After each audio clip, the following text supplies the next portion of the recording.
Welcome to Fly Nubian Money, where we help Black women master their mindsets and maximize their money. My name is Athena Gardner, and I'll be your host today. And before we get into our discussions, I would love to introduce our co queens. We have Dr. Alicia, Dr. Charm, Linda Husser, our Bodacious Life Coach, and Dr. Lene Javette, who is our monetization strategist and business coach. These lovely queens are going to help us address today's topic, which is an NFL player suggests women should prioritize homemaking over degrees. And in this relationship and dating landscape, there have been a lot of drama around traditional wives and lifestyle versus women who have their own careers. So I'm going to get it started and kick it off to Dr. Alicia. So Hi. Dr. Alicia, what do you think about this topic? Should women prioritize homemaking over degrees? And in your therapy practice, do you think there's a benefit to being a homemaker versus women who have careers and businesses? Okay, well, I think the very first thing women need to do when they're first starting out in life is to figure out what makes them satisfied in their life and what makes them happy because we're all born for a reason. We're all born and we have this purpose in life. We have a drive that we want to become and achieve. So I think that we as women need to center on that.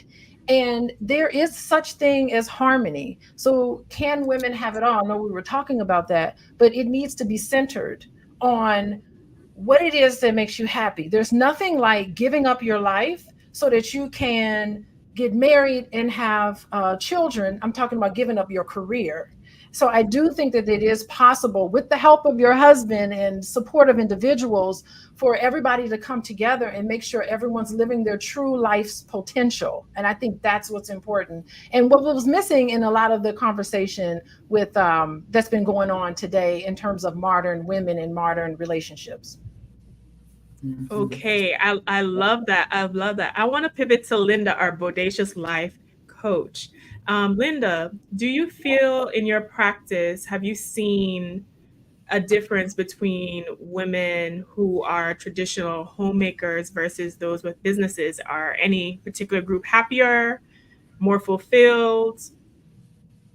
Well, I personally believe because I work with Black women over 50, so we're coming from a place in this space where some of us, like my mom, did stay at home. So I was able to have that part of my mother.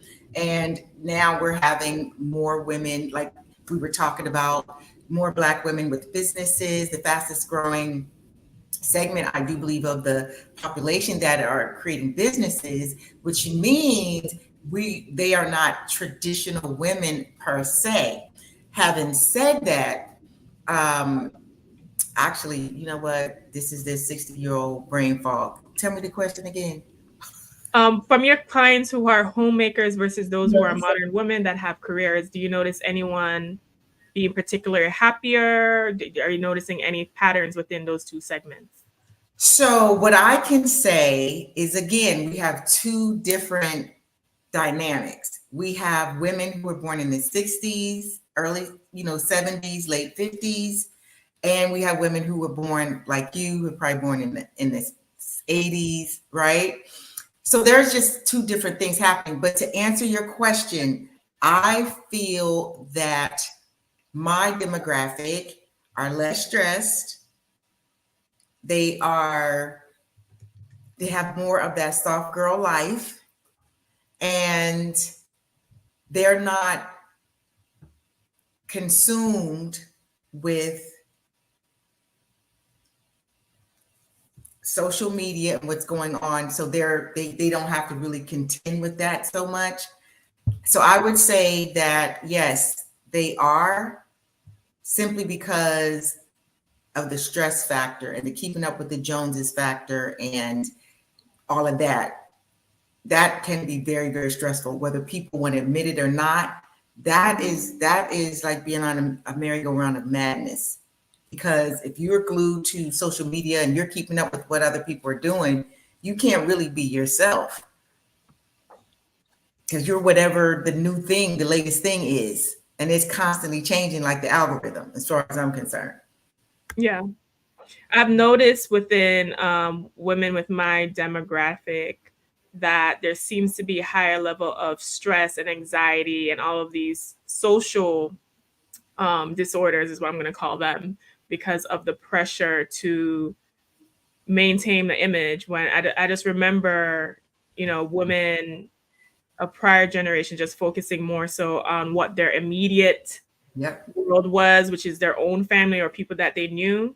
So there might have been less of those social anxieties and like depression, and everything is like raised or elevated through the roof. But I Yeah. want to touch on something that you said, Linda, and I actually want Dr. I actually want Dr. Lene to answer this one, because you are a monetization strategist and business coach. So I'm sure you have a lot of female clients who have businesses who are modern women. Do you notice within your clients, are they able to have that quote unquote soft girl life while running their businesses? And do you feel like there's any secret desire to be a homemaker? Um, actually that's a great question. I would say it's a catch-22 because as an entrepreneur, the soft girl life, it's really it's a difficult dance. I don't believe in work-life balance. I believe in work-life harmony. And that's when you have a job to go to because you work. As an entrepreneur, your work is everywhere you are. So there's no work-life balance. There is business life harmony. And so I always say for myself, right? I am a CEO during the day when I'm at work, but when I come home, I just want to be a girl. I just want to be a woman. I just want to be catered to and pampered like anybody else. But when I'm wearing my CEO hat, I am aggressive. I am a shark. I'm about to get this business. I'm about to get this money. I'm about to get this paper. And sometimes when you operate in that capacity, you can be judged harshly as being in your masculine energy or being an alpha woman, and that you don't know how to be soft because you have to be in this space all the time. But I think that it's a delicate dance and a delicate balance. I think that there are women that don't know how to go back and forth between being that, having that energy when it's necessary and being soft. But I think it's possible. Like I would like to say that I do it. I would like to say that I do it and I do it well. I'm CEO when I need to be, and I'm soft when I need to be. I can submit, I can be led, all those things. Now you got to be a good leader, and you have to know what you're talking about, and you have to say this is where we're going. But you have to be soft and sit in the passenger seat and let you lead and let you guide. Now the question was, do I see it happening with my particular clients? A lot of my clients, actually, honestly, a lot of my clients are married, and they actually do get to listen. They blessed. They get to have a softer life. They husbands work and they get to run their businesses. And I think when you have that, when you operate like that, you get to be soft. Like having a husband that takes care of you so you can run your business. That is living a soft life, no matter how you look at it, right? I don't think it's based on their attitudes, or I don't know what's going on in their relationships, because that's a different piece of being soft. How you relate, but having a man that supports you, takes care of you, pays the bills, goes to work, and lets you follow your dreams and aspirations, to me, that's a win. Okay. I mean, it's a team. I just want to jump in. It's teamwork. Like, why does one person have to be ascribed to a certain thing? You work as a team.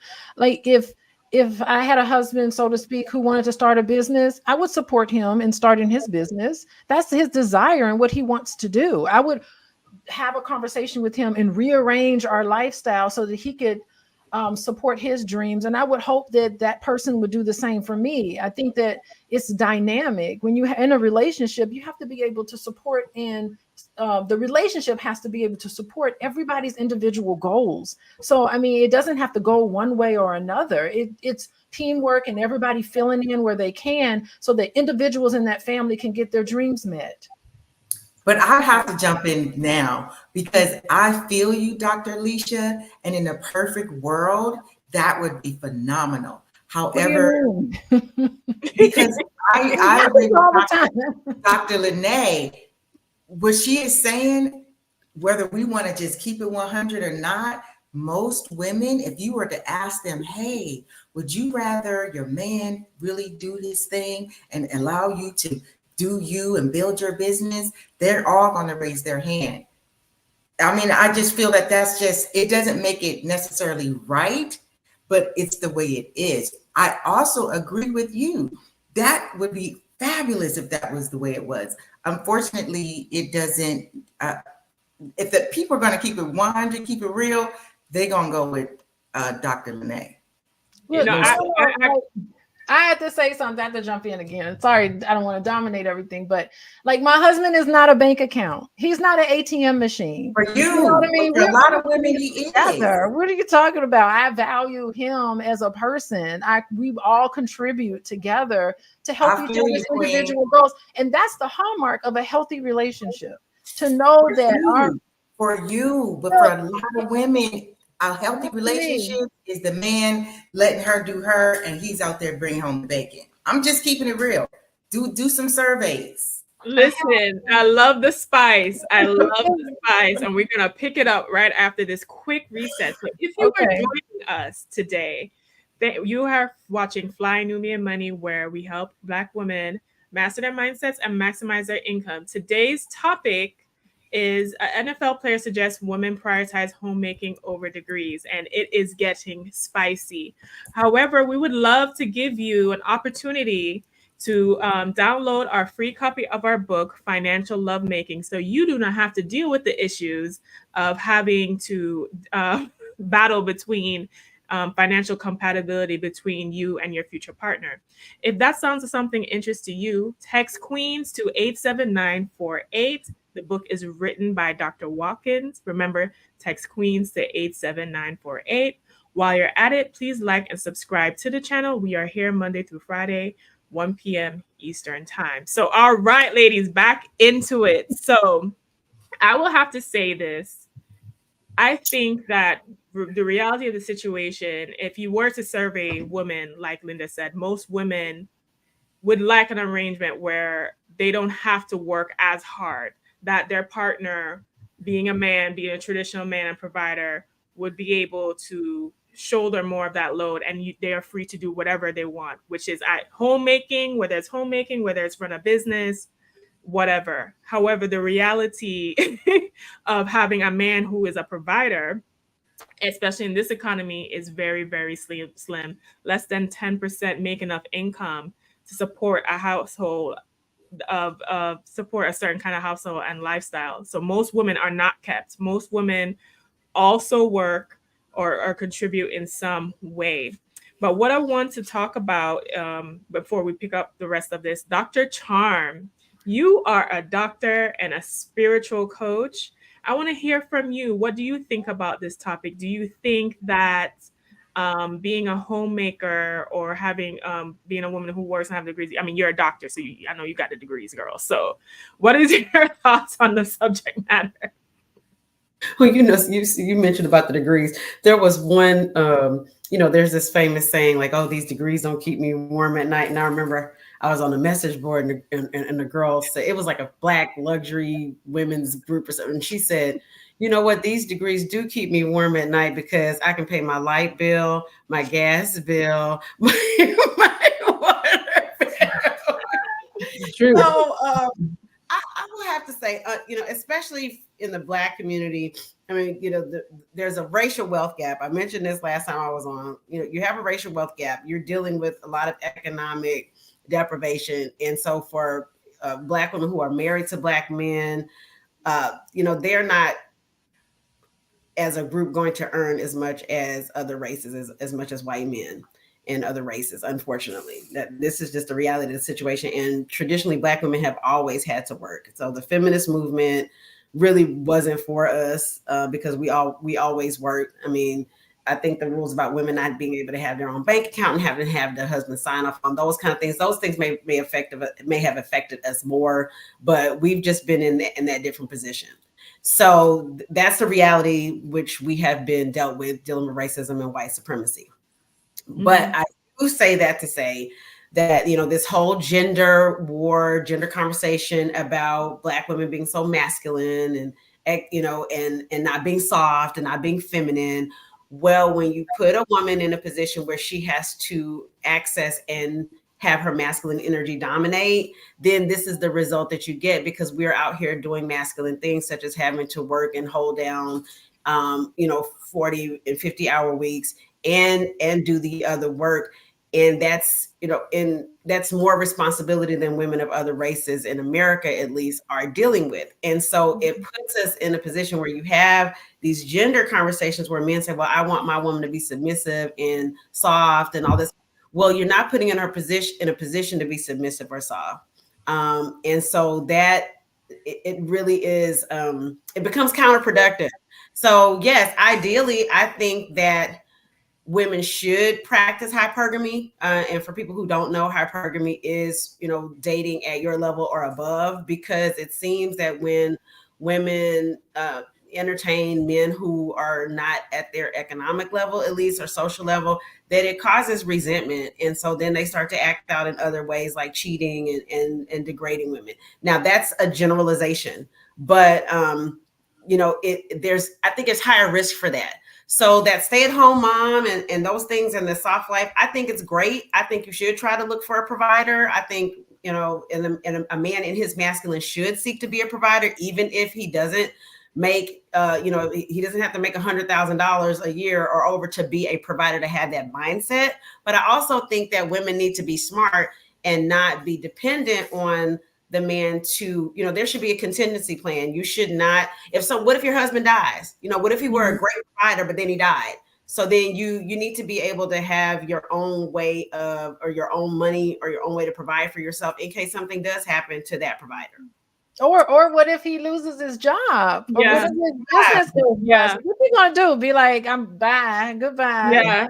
I'm here for you. I'm here. We're together. I'm gonna support you. Yeah. I believe in you. You're gonna lift them up. You're not going to just be like, I'm done. And unfortunately, some men, when they are in that mindset of, okay, the woman is, I've seen so many stories. I live on Reddit. I love Reddit. Because I'll see these stories where, hey, the woman's like, I was working, and this is like race. I think a lot of the people on Reddit tend to probably be more Caucasian, but it's like, I was working, I was, had my own bills, I was doing all my own thing, and then, we got married, and I had a baby, and I became a stay-at-home mom, and now he's questioning all my expenditures. He's wondering why I'm doing this. He's changing how he treats me. So I think having that financial independence can make a woman just more attractive.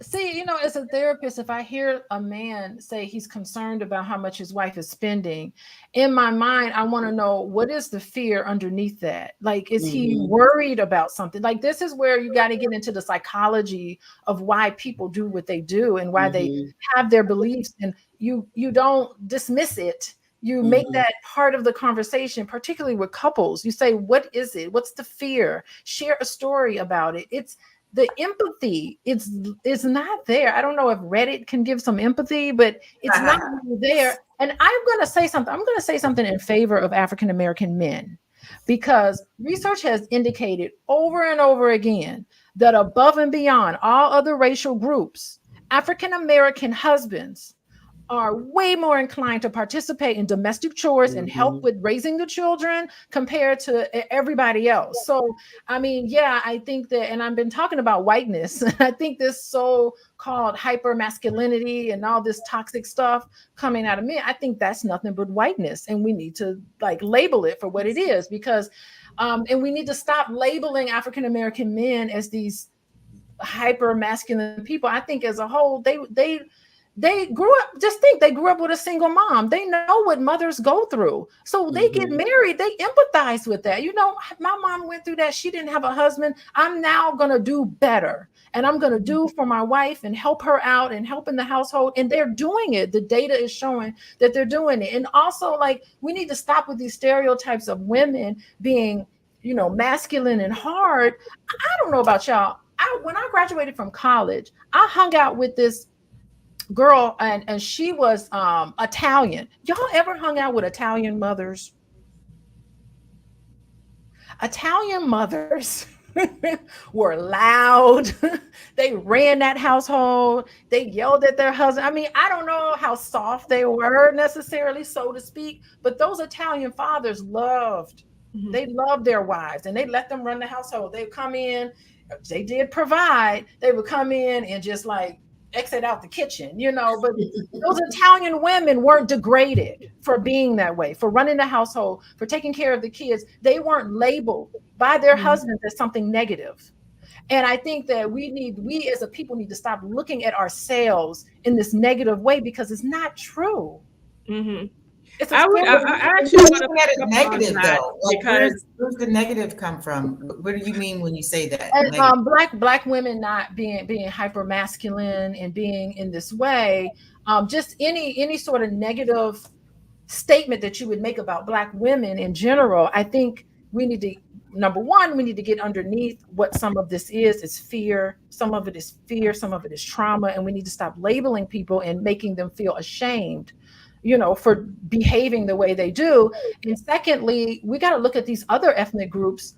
These mothers are and women are running the house. Yes. And, they're especially like okay. Asian moms too. Asian moms have that tiger mom stereotype and are very so that also leads me to think that the reason why Black women are labeled like this is more of a racial issue, because Yes.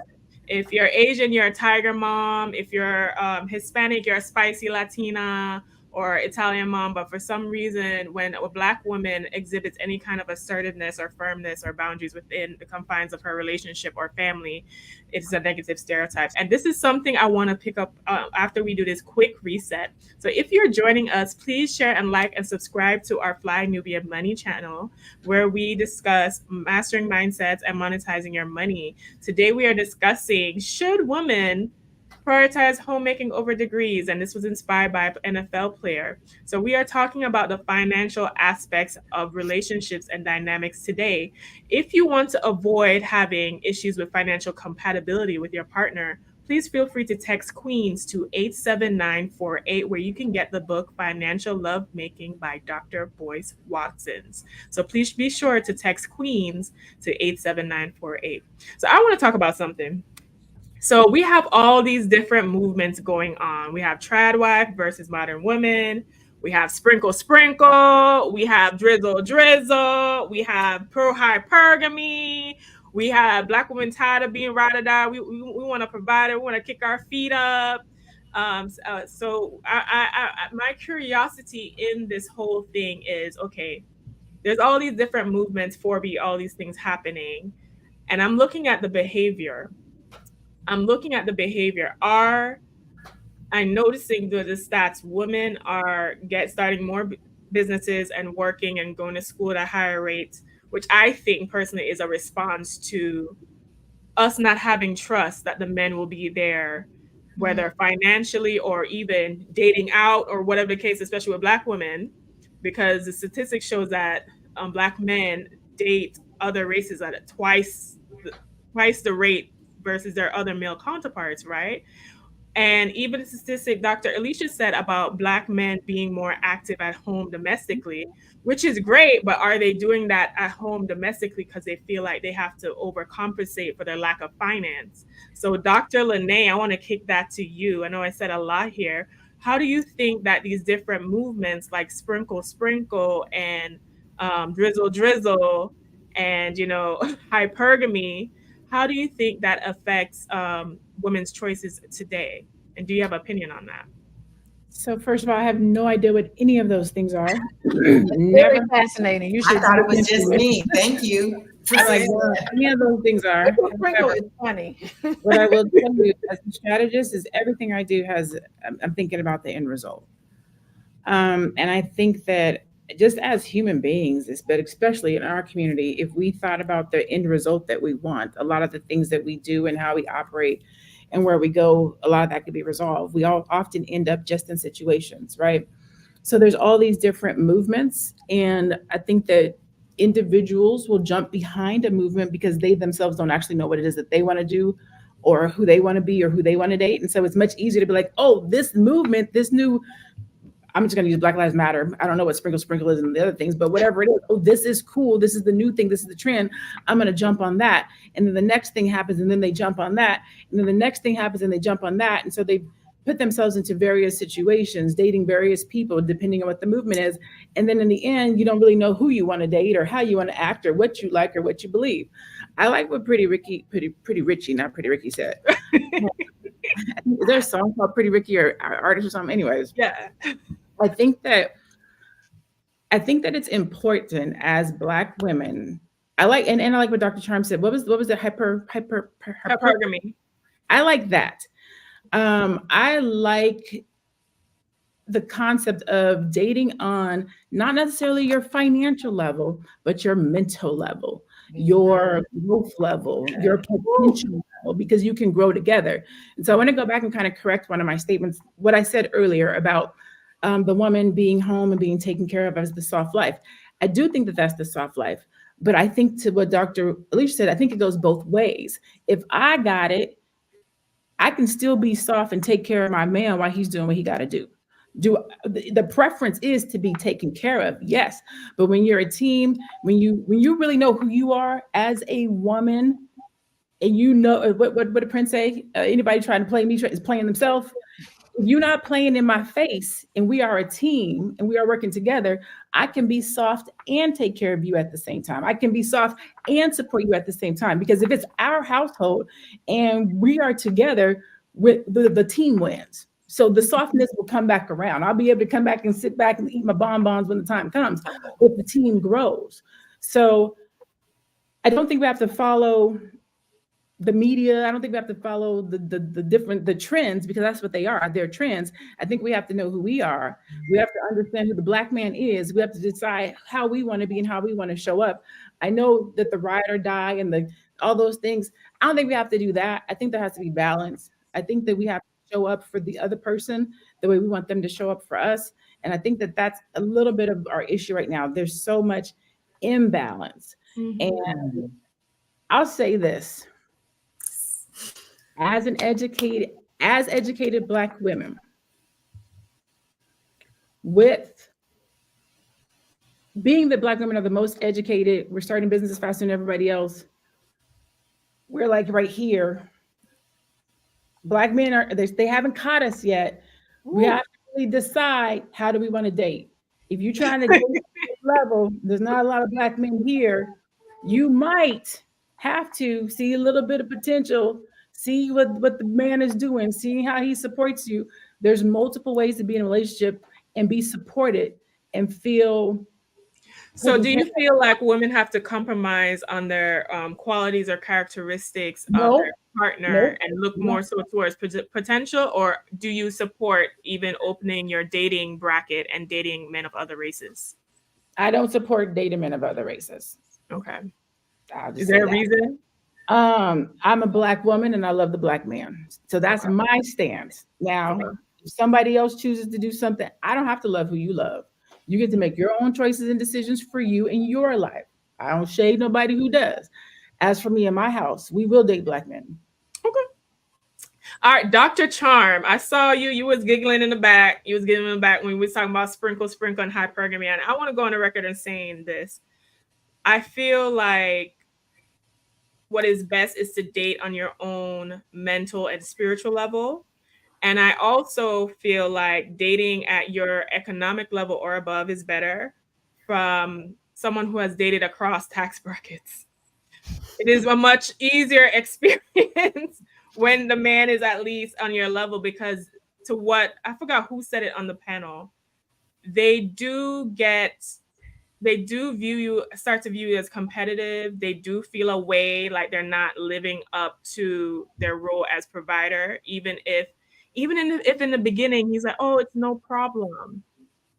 Down the line, it starts to become a problem. They do feel emasculated by your success if he does not feel like he's successful in his own life. But Dr. Charm, what I wanted to ask you was, think about all these different movements. Are you team sprinkle? Absolutely. I love She-Ra on record. I'm about to say, please tell me what it is. Sprinkle is Leticia Padua, who who is from Houston, Texas, and she is known as a sprinkle lady because she talks about hypergamy, and she's more for the sugar. I guess people would call her a gold digger. I don't consider her a gold digger, but she talks to women about dating older men and men who have means, but also talking about just some of the behaviors that men exhibit versus women, and she peppers some of her statements with sprinkle. So I don't then know what is a gold digger? So then Yeah. what is a gold digger? A gold digger, well, I guess the stereotypical meaning of a gold digger is a woman who dates a man for what he can financially provide. That's the stereotypical meaning of that. But as far as Shira is concerned, I don't agree with everything she says, but I have learned a lot about male and female behavior that I needed to absorb watching Shira. So I am a Shira stan. If I met her, I was actually in Houston a couple weeks ago, and I went to Trillburger, and I think she was there like 2 days later. And if I had seen her in Trillburger, I would have fanned out because I love her. But I say that to say, what was your question was about the movements? I think the movements, you had you have the red pill movement, you had the Kevin Samuels followers. God bless him. I mean, he was really a tortured person. I feel, and that's my opinion, because when you heard his rhetoric before he got popular, he was really educating men on being more in their masculine. But what brought those YouTube and brought everybody breaking their neck running to the YouTubes was when he was talking to Black women all crazy. And then, it became, I'm entertaining you. So as a fellow entertainer, I have to tip my hat to Kevin Samuels because I looked at it as entertainment. But as far as responsibility, I don't think he was qualified to talk about what he was qualified for, because he had no doctorate education or anything. You don't have to have a doctorate, but the man hadn't even been married. And that's what I have to say about Shira 7. People talk about her, but this woman's been married to the same man for 17 years. So I'd rather take my dating advice for someone who's been happily married for 17 years than someone who's been in several relationships. But as far as the movements, I think people like things that they can get behind. And I think, everyone wants to have something to identify with. I think that's especially with social media and these factions. But I think we have to be cautious about just not clicking up and being in factions and just fighting just for the sake of fighting. If there's something that you feel resonates with you, get what you need from that, but be your own person and have your own state of mind and have your own thinking mind. I really do. And then as far as Lene, she's team Black men. I will say I remember some advice that Wendy Williams gave long ago that I have now since taken. And she said, if you're a woman over 40, you may want to open up your dating options. And I think it is interesting, the conversations that have happened with Black women opening up dating options. I think if you do open up to other races, that you have to make sure that they're not racist. And so there are several things that you can do to look at that. Look at if they have Black male friends, conversations about race, conversations about current events. Those are some of the ways to suss it out. But I think that their Black men have definitely have opened themselves up. And I don't think that Black women should be shamed for opening ourselves up, especially for other races that are non-white.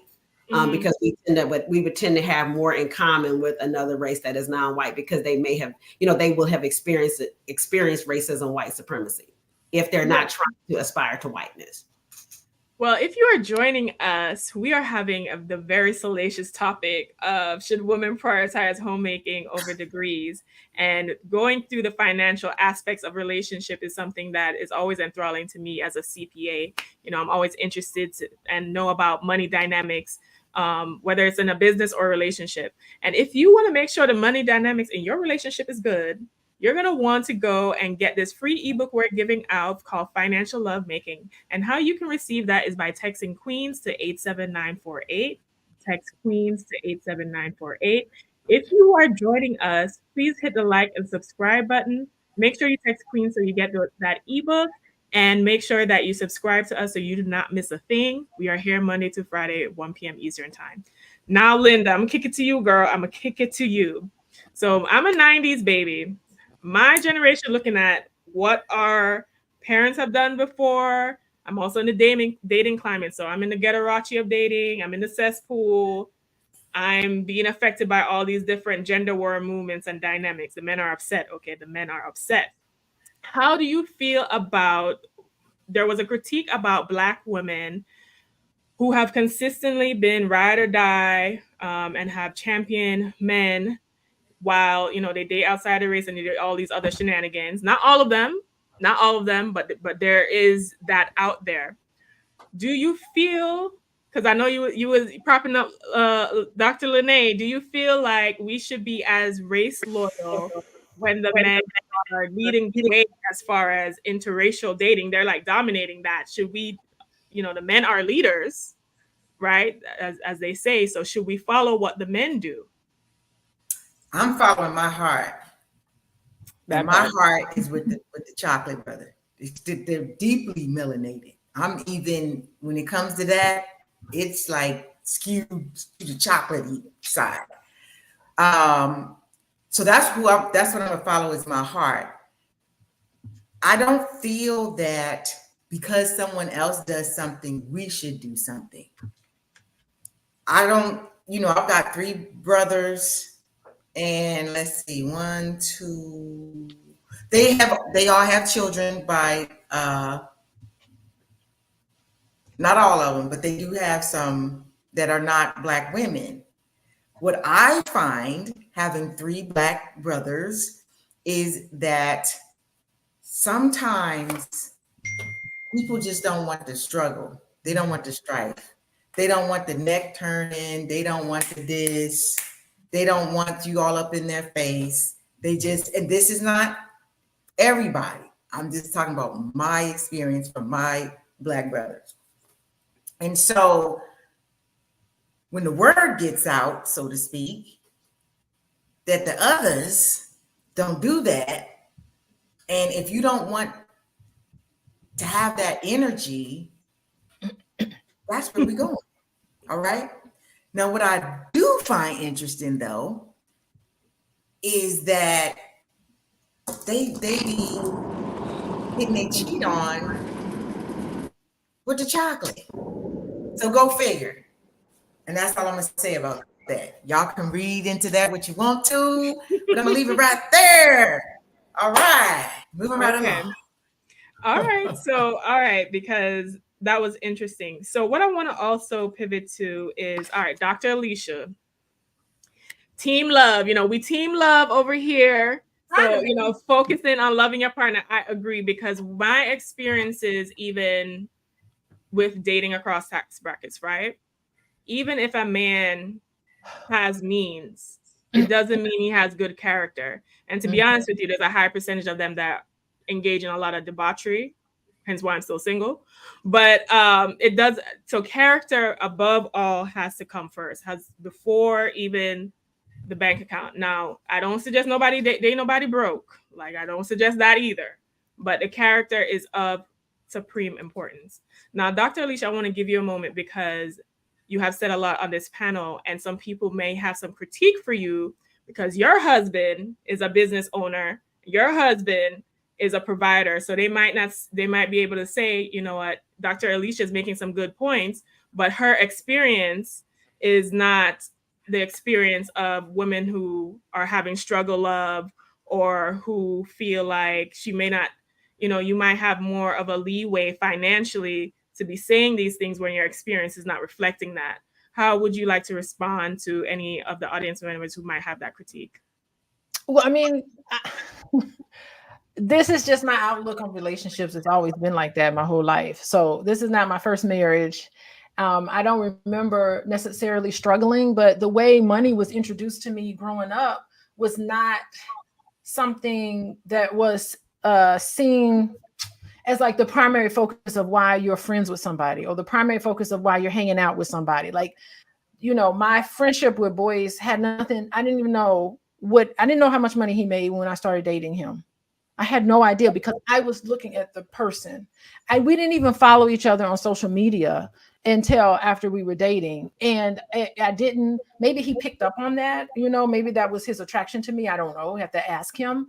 But you know, I just knew him as a struggling PhD student. He was struggling as a PhD student while I knew him, and we became friends that way. It wasn't anything because I'm taking care, like I have means, I didn't look for, I wasn't looking for a partner to give me money. I had my own thing, my own life. So I wanted like companionship and love, real love, actual love, and support and all of these things. That's what I was looking for. So I was not seeking out those things. And it's so interesting because all of my friends who was only looking for paychecks, they're all single.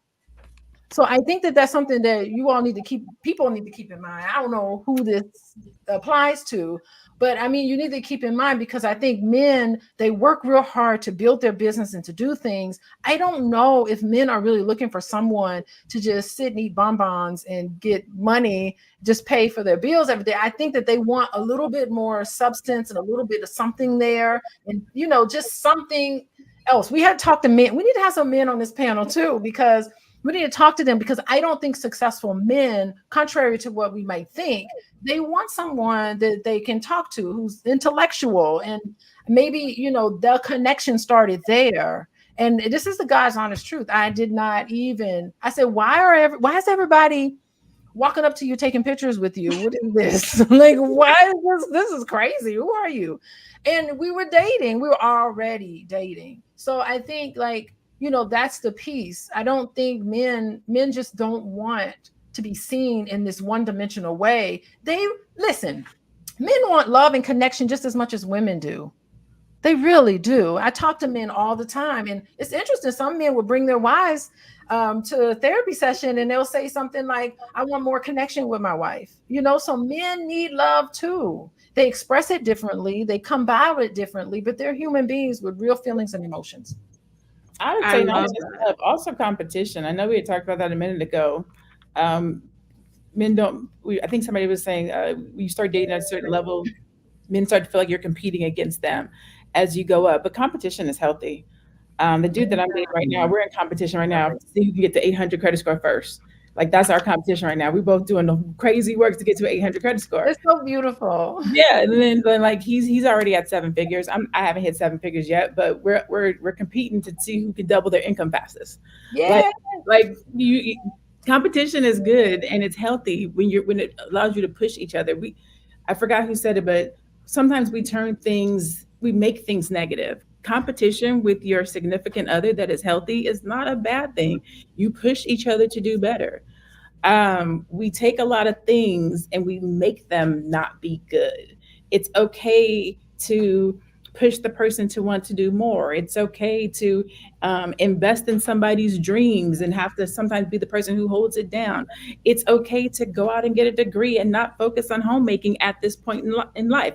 It's okay to not have kids. It's okay to date. These things are okay. But for some reason in our community, we stereotype them as negative and bad, and we shouldn't do them. Even just being a strong Black woman, like no other race puts strength in the front and or makes strength bad.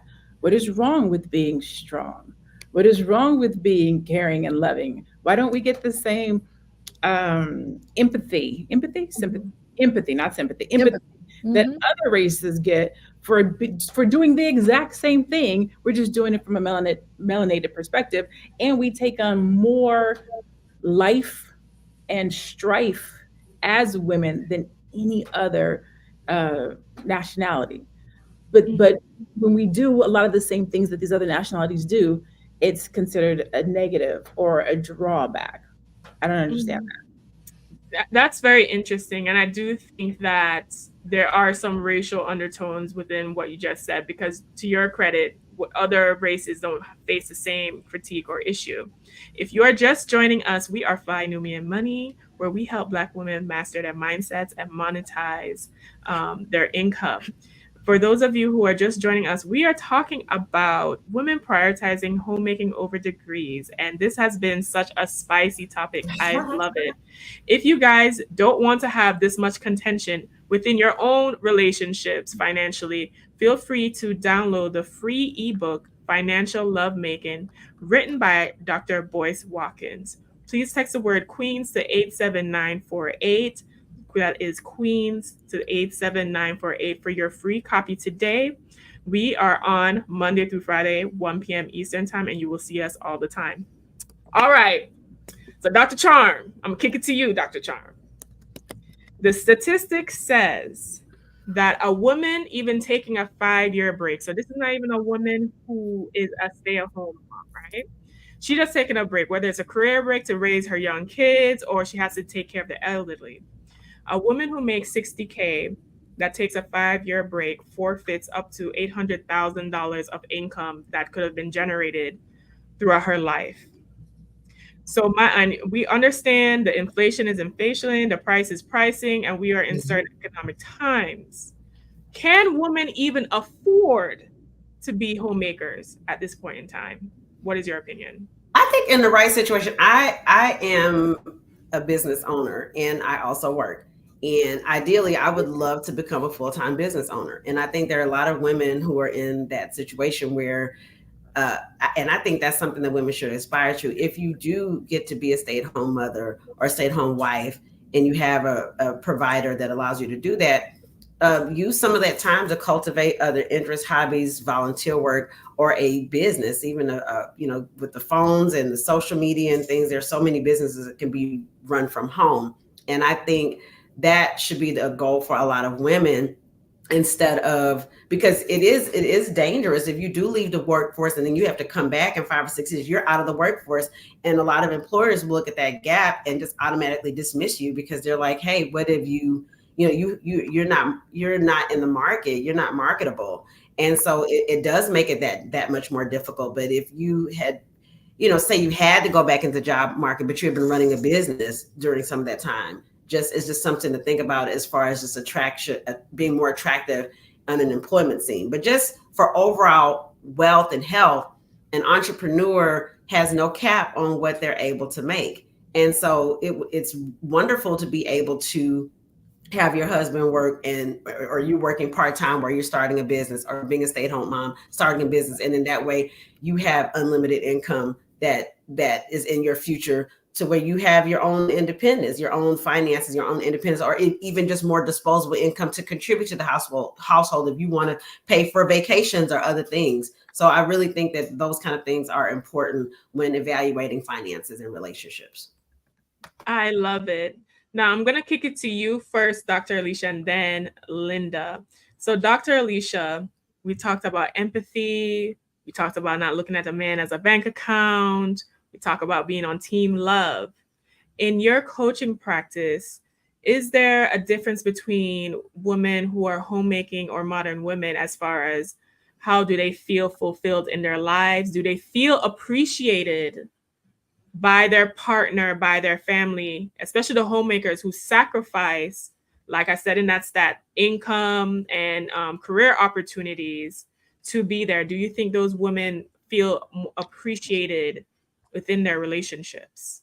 Oh God. I mean, appreciation in general is just so tough to get with couples in general, because so many misses happen in relationships, and so many things aren't talked about in a healthy way. So it ends up building up and coming out as resentment. And when you start to have resentment for your partner, you're not seeing any of the great things that your partner's doing. It's hard for you to appreciate your partner when you're just sitting there looking at them like, look at what they're not doing. You get into this negative sort of view instead of looking at what they're actually doing. Any little thing that your partner does, you really need to make it a big deal. Thank you so much for taking out the trash. Oh my God, thank you so much for helping out today. And thank you so much. I mean, everything you should do, everything you see your partner do that you enjoy, that you like, you need to make a big deal out of it and minimize some of the things that they're doing that bothers you. So just in general, that's sort of like my stance and advice to couples.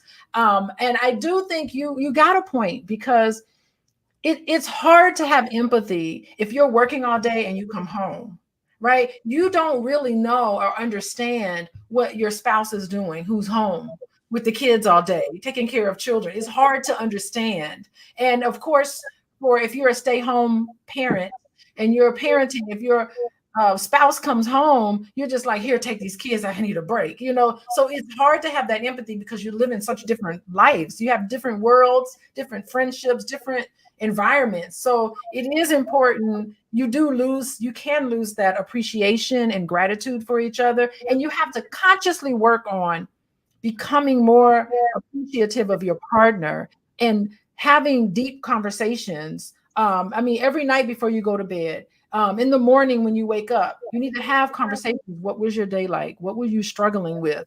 Let's see if we can try to come up with ways to maintain connection with each other throughout the day so that I totally understand. As soon as your partner comes in the door, you can say, oh my God, how did that meeting go today? God, I know that was a tough situation you were in. Or how did that school PTO meeting go? It's just having some empathy and some very much understanding about each other's world and what you're going through. Okay. And Dr. Linda, our Bodacious life coach, do you feel that the women that you coach, right, because you specialize in women over 50, do you feel like they're appreciated, or you notice a difference in appreciation between women who are still running their businesses and careers or women who have homemaking or stay-at-home life? Well, here's the thing that I think is really, really interesting. Judging from my mom, there were 6 of us. So I feel that, we had home cooked meals. We made donuts from scratch. My mom made bread with the Fleshman's yeast, and I'd have to punch it down and it would rise again. And so these were things that we made. Did I say we made ice cream from scratch? So I have some pretty phenomenal memories of my mom being in the house, and she seemed pretty happy to me. You know what I mean? She talked to us. We would sit down and eat, all of these things. So for me to be able to answer that question, I believe that women, this is just my take, who are homemakers and stay-at-home women, is because that's what they want to do. Because there were women who were going to college when my mom was born in 1940. Right? Her sister was a nurse. So I believe for the women who are homemakers, that's what they want to do. Now, it might be outlandish for some of us to be like, oh, who would choose to be a homemaker? But there are women who get down on taking the kids to school, bringing them home, being a soccer mom, being at the PTA, literally being able to go in the class and see what's going on, going in as I don't think they call them teachers' aide, but you know how you bring this stuff to the school and all that? There are women who really dig that. They dig being on, when the games come, they're there selling you the hot dogs. They really love that. So I believe that there are women who they love it. My mom loved it. And right now I can make ice cream with salt. It's in my mind, churning it. I have some fabulous memories from my mom being at home. I don't know if we would have had that if she worked, right? But I don't think there's anything wrong with working. But my mom was a fabulous mom. She took that. She was her thing. She did. I'm glad that you were able to experience that, because a lot of children don't get to experience spending that much time with their parent anymore as much these days, and I can definitely see it has made a positive impact on your life. Now, Dr. Charm, because we have our ears to the streets, Dr. Charm. Are the men just intimidated, and the reason why they're pushing back and they're just going hard on these traditional conservative values is because they're intimidated and they want women to just fall in line with like what the previous status quo is, versus women trying to, expand professionally and economically? Yeah, I just think it depends on the kind of man. Excuse me. I am in the dating world, and I remember at one point in time, I wouldn't even tell guys that I was a doctor, because I would go out and then I would say, I'm a doctor. And then this look would be on, and then I realized, like, no, I'm going to lead with that, because let me weed out the people that are intimidated by that. Because if you're intimidated by that, then you're not the person that I need to be in relation or interaction with. And so I really think, I think someone else was mentioning about if a man is not accomplishing his goals, that he may feel, he may be resentful of the woman. So it really is about the person being secure in themselves. And so you definitely want to partner in that way, because there are unfortunately men whose egos are fragile, and you have men who are confident. And I'm a confident woman, and I'm attracted to confidence in the man. And if I don't see confidence in the man, then I'm looking I'm looking away. I'm looking the other way. Okay. And for those women, I think, that are in the dating world and are feeling the pressure to lessen their achievements and accomplishments, I think that's wrong. But I don't think that it isn't a job interview, so it shouldn't be like all your professional stuff, because what about your emotional intelligence and your empathy and your ability to be caring and kind? And that goes for both sexes. So it isn't a job interview, but career has a major role in relationships, because a sense of fulfillment and completion, that I think that can be important. But kindness and emotional intelligence is also important. I was told when I got my doctorate that I was going to be undateable. Like, you're not going to be able to date. Nobody's going to date you now. And I was like, oh, I was taken aback. I was like, oh my God, I can't date because I'm a doctor. And it had the opposite effect. These young men was coming out the woodworks when I got it done. It's super attractive. It's super sexy. I always leave with it because I get the raised eyebrow, but you go, girl. So I think to Dr. Charm's point, it depends on the men. Thank the Lord that I'm around positive, alpha, confident men, because they love it. It's a magnet. Mm-hmm. I would definitely say it depends on, like I said, how the man feels about himself and his own accomplishments and what he's trying to do. They're contrary to popular belief, and even though I like Shira, with sprinkle culture, the negative to that is thinking that all you have to do is be beautiful. And that is not true. Actually, a lot of beautiful girls end up crying because they think that these successful men are just gonna sweep them off their feet just because they're beautiful. And they often are looking for women who can hold conversation and have like intellectual capacity. So just to put that out there, even though I do love Shira. Now we're gonna head on to last and final thoughts between all of us and our co-queens. I feel like this was such a lovely panel. And be sure that you guys subscribe. If you love the panel today, please like and subscribe to the channel and stop tripping. And text the word Queens to 87948 so you can make sure you don't miss a live that we do Monday through Friday, 1 p.m. Eastern. And so you can get a free copy of the book, Financial Lovemaking by Dr. Boyce Watkins. All right, final thoughts, Queens. And I really enjoyed all of you today. So powerful. Dr. Lene, can you tell everyone where they can find you and share your last thoughts on this topic? Yeah, I'm on social media at my name. There it is right there. Boom. Good job, producer. Dr. Lene Javette. My hashtag is I am Dr. Lene Javette. And that's where you can find me. My final thought on this topic, I'm just going to restate it. NFL player suggests women prioritize homemaking over degrees. He could have just said that the woman that he is looking for should prioritize homemaking over degrees. I think that every woman should prioritize what makes sense to them in their life, and every man should prioritize what makes sense to him in his life. And then together, you guys can come together and create your priorities and be strategic about the end goal of what you want to do for your house and your family. I think as a society and social media, we have to start giving our opinions and suggestions monolithically as if everybody should be the same, because how I receive love and affection and what I want to do and my goals and desires might not be yours, and they might not be my mate's. And so it's for me and my mate to come together and decide what that looks like and what the priorities are for him. I love that. I love that. All right, our bodacious lifestyle coach, Linda, where can everyone find you and your last thoughts on this matter?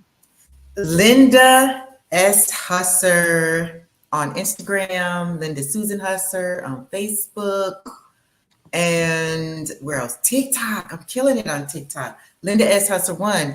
My final thoughts are, let your heart be your guide. Let your heart be your guide. That's it. That's all I got.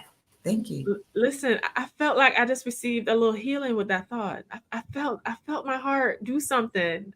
See, that's how I know you're good at what you do. My heart did something when you said that.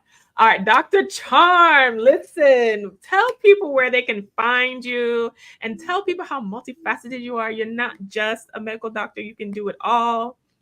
You are such a sweetheart. You guys can find me, and thank you for that. You can find me on my Instagram at charmgirl77. That's CHARMGIRL 77. I'm a stand-up comedian, doctor, and medium, psychic medium, tarot reader, astrologer, professional astrologer for over 20 years. And if you want a personal reading, you can text me at 404-832-5179. That is completely separate from medical. I will not be your medical doctor if I'm giving you any spiritual readings. You are hereby canceled from ever being a client as a doctor. But 404-832-5179 for spiritual readings. Listen, we might need a spiritual reading on our financial and love lives, Dr. Charm. Okay. Dr. Alicia, team love, team empathy. Tell people where they can reach you and if they're interested in being a client. Clearly, you have worked out a successful business and a successful marriage. So where can people find you? The best way to find me is on my website at coachingwithdralicia.com. You can fill out my intake for individual work and also for couples work. So you pick and choose which one fits your needs. And then, of course, you can find me on Instagram at Coaching with Dr. Alicia. That's the best way to get a hold of me. And final words I want to say, I'm thinking about some of the couples I meet with. And I really do think it is so tough. I love that we have moved away from traditional values. Okay, I love it, by the way. I'm glad that we're getting into this modern way of living and that we're rethinking and reimagining ways of being. I think that's wonderful because there were some issues with this traditional arrangement. Okay. So moving forward, I think it's a balancing act. It's so difficult for families to get together and meet the needs of everybody in that household.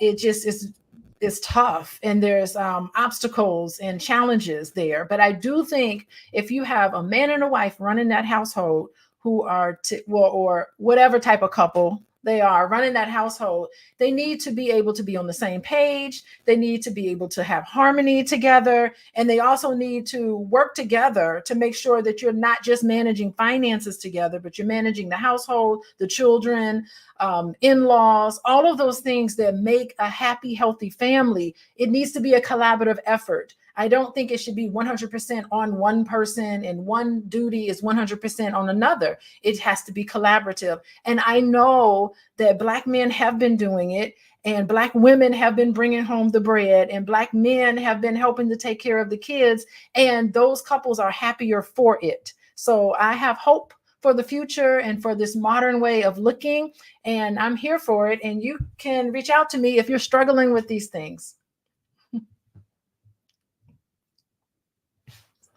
Oh, my mic is muted. You're muted. Okay. I was like, oh, am I still here? All right. My final thoughts are this. Everyone should do what is in their highest, best interest.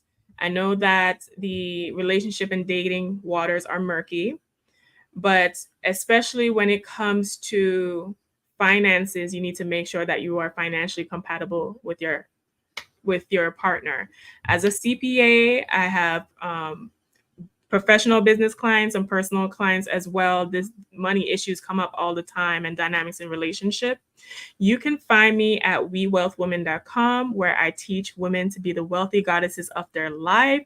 So you don't have to worry about whether or not, if you have the money and means to support you, whether or not he can take care of you or not. You can find me at wewealthwomen.com. Thank you guys so much for this lovely panel. And I look forward to seeing all you lovely subscribers. We are saying goodbye as your queens.